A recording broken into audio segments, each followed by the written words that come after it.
Datuk Seri Nazri Aziz telah secara langsung mengaku bahawa benda ni dirancang oleh UMNO. Tapi versi dia berlainan dengan Datuk Seri Najib Tun Razak yang turut mengaku bahawa benda ni dirancang oleh UMNO. Tetapi menurut Nazri, benda ni dirancang sebab Ahmad Faisal atau bekas yang lah ni masih Menteri Besar, ya. Kedah okey, saya tak nak kata dia masih Menteri Besar atau belum Menteri Besar. Saya tak nak sentuh benda tu sebab ianya rumit. Saya cuma kata Ahmad Faisal ni dia melantik seorang sebagai, tak silap saya, pembantunya atau timbalannya atau something like that. Okey, dengan mengenepikan UMNO tanpa merujuk kepada UMNO, walaupun UMNO ada representasi yang terbesar di dalam kerajaan, di dalam Dewan Undangan Negeri Perak, iaitu banyak 25 kerusi. Jadi menurut Nazri, sebab itulah kerajaan ditumbangkan. Jadi bayangkan, awak selisih faham, tak setuju sebab keputusan MB untuk lantik seorang pembantu atau timbalannya yang memang merupakan hak prerogatif MB, dan MB tu bukannya orang luar, MB tu kalangan korang sendiri dalam kerajaan, blok kerajaan.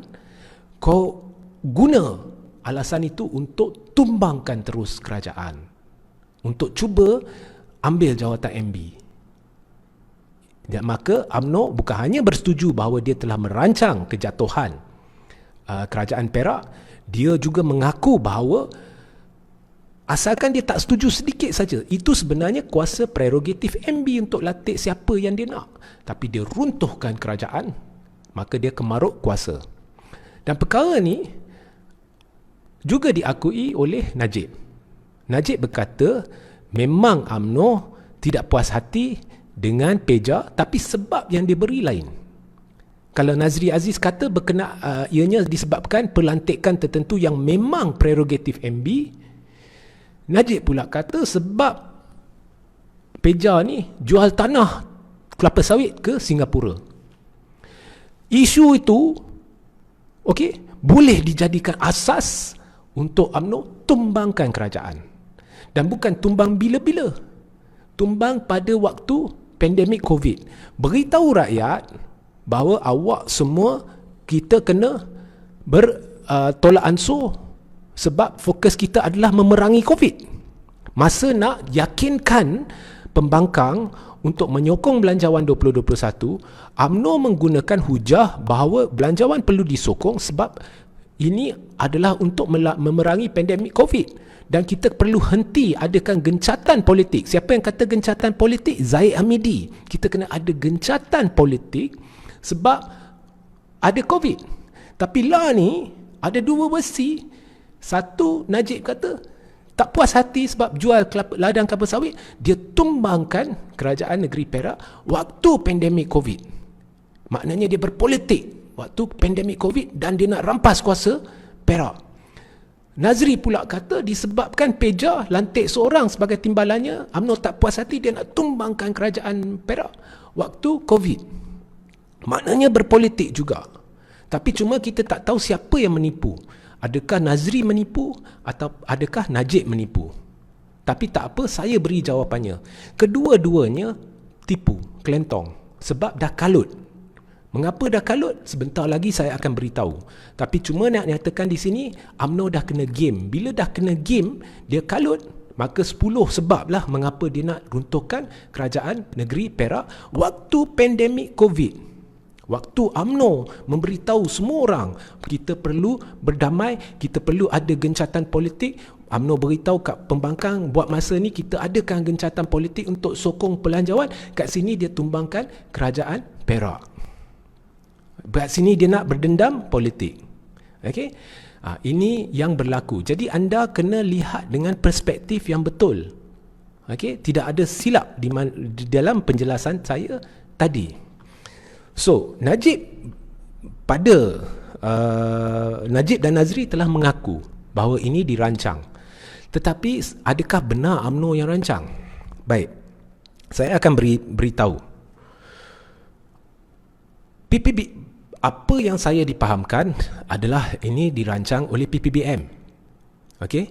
Apa yang saya dipahamkan lah. Baik.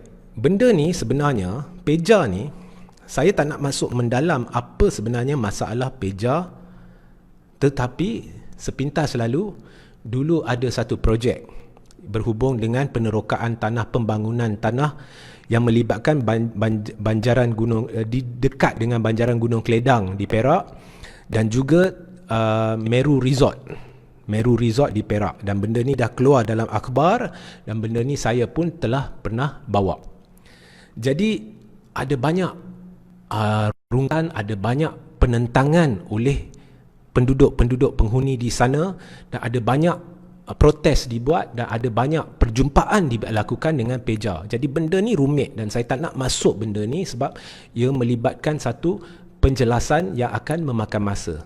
Cuma saya nak beritahu di sini, berdasarkan pemahaman saya, sebelum pilihan raya negeri Sabah, ada beberapa keputusan yang telah dibuat oleh Peja yang saya dimaklumkan Istana Perak tidak berpuas hati.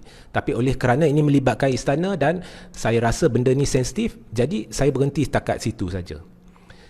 Yang saya turut dipahamkan adalah disebabkan semua ni, Peja tidak boleh, Peja menerima banyak kekangan sebagai MB Perak, maka dia dah bersedia untuk lepaskan jawatannya sebagai MB Perak, dan ada perancangan untuk meresapnya masuk ke dalam kerajaan persekutuan. Ya, ke dalam kerajaan persekutuan, sebab Peja ni juga ahli parlimen. Jadi masuk kerajaan, mungkin dapat jawatan menteri ke timbalan menteri dan sebagainya. Jadi memang dah dirancang. Itu yang saya dipahamkan. Oleh siapa? Oleh PPBM. Kemudian berlakulah pilihan raya negeri Sabah dan Gerakan Rakyat Sabah menang pilihan raya. Iaitu Gerakan Rakyat Sabah yang terdiri daripada Perikatan Nasional, terdiri daripada Barisan Nasional dan terdiri daripada 2-3 parti Sabah yang lain. Selepas PRN Sabah ni, UMNO beria-ia hendak jawatan Ketua Menteri Sabah dan calon yang dicadangkan adalah Datuk Seri Bong Mokhtar. Tetapi akhirnya PPBM jugalah yang dapat jawatan Menteri Besar, walaupun bilangan kerusi yang dimenangi oleh PPBM jauh lebih rendah daripada UMNO, iaitu PPBM dapat 11 kerusi dan Barisan Nasional dapat 14 kerusi. Ya. Jadi menurut apa yang saya dipahamkan, Peja memang dah letak jawatan, tetapi di PRN Sabah satu persefahaman telah dicapai antara PPBM dan UMNO. Baik, jawatan Ketua Menteri Sabah kau beri kepada kita PPBM, ya. Beri kepada PPBM. Kemudian di Perak kita bagi UMNO ambil jawatan Menteri Besar Perak. Tapi syaratnya UMNO kena mula-mula buat dapatkan sokongan adun-adun Perak yang cukup supaya Menteri Besar tu boleh ditumbangkan, ya, menerusi usul. Dan usul tu akan dibenarkan oleh Speaker Dewan Rakyat, Dewan Undangan Negeri Perak. Nah, itu yang saya dimaklumkan. Okey, saya tak suruh anda percaya, dan ini sekadar apa yang saya dimaklumkan, yang saya beritahu. Saya tidak kata ianya benar, saya tidak kata ianya palsu, tetapi benda ni telah disebut oleh ramai pihak, termasuk seorang pemimpin pejuang di Perak dan beberapa pihak lain yang pada hemat saya boleh dipercayai. Dan ini memang maklumat yang saya dah terima lama masa saya buat artikel berhubung dengan pembangunan tanah yang saya cerita tadi. Okay. So, pada asalnya, kalau kita lihat, Peja tak nak jawatan Menteri Besar Perak, dia boleh berundur begitu sahaja, ya. Tapi tak nak. Mereka letakkan syarat UMNO kena dapat sokongan yang cukup. Jadi UMNO nak dapatkan sokongan yang cukup, dia akhirnya apabila usul undi percaya dibentangkan di Dewan Undangan Negeri Perak, secara langsung atau tidak langsung UMNO bersekongkol dengan siapa? Dengan DAP dan PKR lah, Pakatan Harapan lah, tapi DAP. Nampak, DAP ni banyak kerusi kat Perak, bersekongkol dengan DAP. Okey, untuk buang Peja. Jadi dah kena jerat PPBM. Sebab apa sekarang PPBM dah tunjukkan bahawa UMNO memang sedia bekerjasama dengan DAP. UMNO suka tak suka, keputusan undi percaya ini memang menunjukkan perkara itu. Sebabnya Peja adalah ahli PPBM, timbalan Presiden PPBM. PPBM adalah, setakat yang kita semua di umum dimaklumkan, adalah anggota Muafakat Nasional. Dan dalam Muafakat Nasional ada PAS yang memang rapat dengan PPBM dan juga sekutu UMNO. Okey. UMNO telah mengaibkan seorang pemimpin dari Muafakat Nasional, maknanya dari kalangan blok kerajaan, dari kalangan blok pentadbiran pusat dan khususnya dari Muafakat Nasional, dengan sokongan DAP yang musuh ketat PAS, okay, yang dahulunya UMNO gelar adalah resis lampau, anti-Islam, anti-Melayu, okay, supaya UMNO boleh cuba untuk rampas kerajaan Perak. Benda ini telah ditonjolkan dengan jelas menerusi apa yang berlaku hari ini. Satu lagi perkara yang telah ditonjolkan adalah UMNO memang tidak boleh dipercayai oleh Perikatan Nasional. Dan kalau kita lihat kenyataan PAS yang secara tidak langsung telah memanggil UMNO penderhaka dan pengkhianat. Tapi PAS pun hipokrit. Tadi saya dah jelaskan. Kalau yang dah lupa, rujuk balik pada awal video ni, pada permulaan. Saya dah jelaskan mengapa PAS ni hipokrit dan pakar petik dalil. Tapi apa pun, hubungan PAS dengan UMNO dah retak. Okay? Inilah yang saudara-saudari perlu lihat. Sekarang pengundi Melayu Islam Ummah, okay? Berkali-kali saya dah beritahu, Najib dengan Zahid memang bersekongkol dengan Anwar. Saya beritahu, mula-mula orang tak percaya, akhirnya terbukti. Sekarang, lepas tu saya beritahu, benda yang akan terbukti adalah sekongkol Zahid, Najib dengan PKR ni, sebenarnya dia turut melibatkan DAP seandainya lepas PRU15, Pakatan Harapan dan Barisan Nasional, kalau kira kerusi dah cukup untuk bentuk kerajaan, maka mereka akan lakukan kerjasama. Maka UMNO tidak keberatan untuk kerjasama dengan DAP. Tapi hari ini kita lihat, tak perlu tunggu lepas pilihan raya, UMNO secara langsung ke, nak kata secara langsung ke, secara tidak langsung ke, telah bersekongkol dengan DAP untuk mengenakan seorang dari blok pentadbiran pusat yang diwakili oleh UMNO dari Muafakat Nasional, semata-mata sebab UMNO nak rampas kuasa tu. Ini yang berlaku hari ini. Suka tak suka, bukan spin benda ni. Benda ni depan mata anda boleh lihat. Jadi UMNO dah tonjolkan bahawa dia boleh sekongkol dengan DAP untuk mencapai matlamat yang diaibkannya ahli Muafakat Nasional.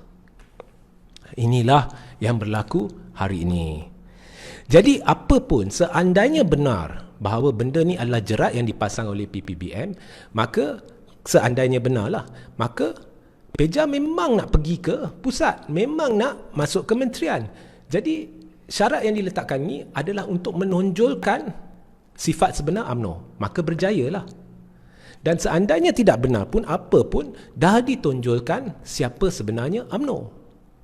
Okey, dan benda ni adalah permainan tim A UMNO yang diterajui sekarang oleh Zahid, Najib dan sebagainya yang bersekongkol dengan Anwar.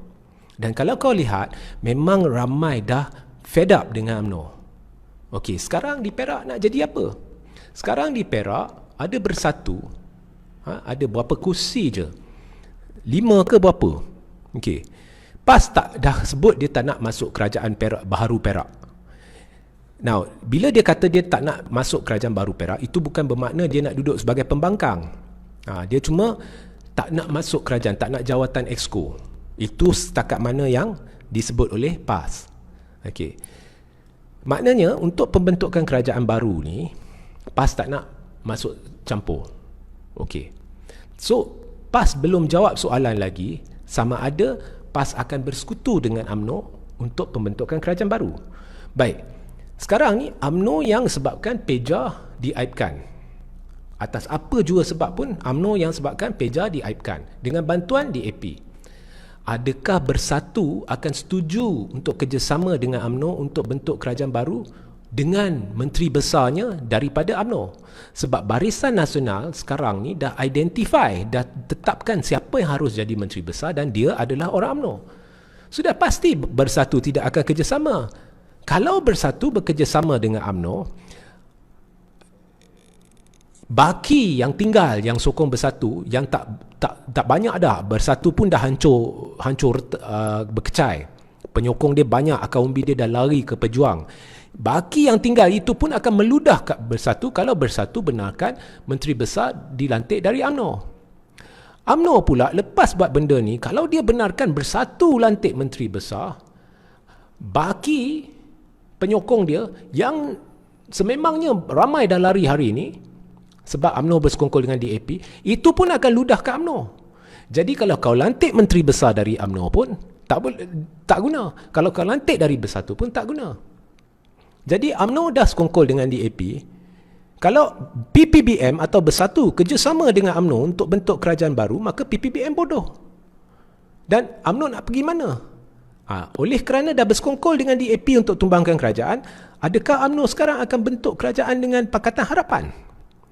Sekiranya UMNO bersetuju untuk bentuk kerajaan dengan Pakatan Harapan, sudah pasti UMNO akan berjaya. Tetapi di dalam pilihan raya umum, UMNO akan tenggelam terus. Lah ni pun dah nak tenggelam. Kalau dia buat tu, lagilah dia tenggelam. Jadi sebenarnya senario ini telah meletakkan UMNO dalam satu situasi di mana apa jua keputusan yang dibuat oleh UMNO akan melantun balik kat UMNO. Nampak?